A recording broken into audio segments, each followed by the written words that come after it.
with Chief Baker. We're testing out the SwellPro, the payload delivery system on it. This is the first time trying it, first get-go. We've got about probably about 5-mile-an-hour winds with maybe 10-mile-an-hour gusts. It's a little breezy. We do have a storm rolling in out there, so it may get a little more gusty. We have about a 1-pound PFD attached to this thing.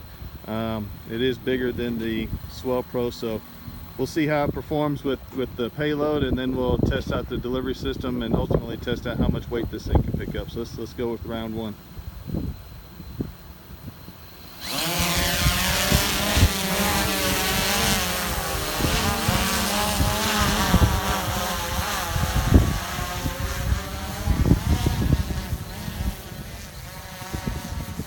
All right, try to hold a hover, see if we get any kind of drift or anything.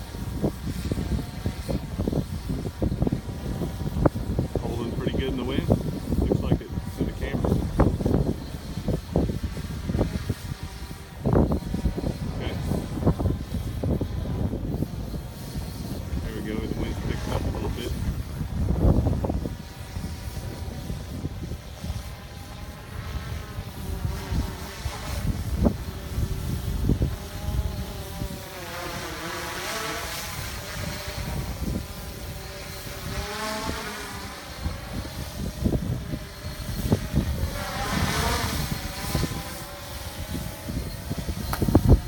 All right, worked good. First flick of the switch and it drops.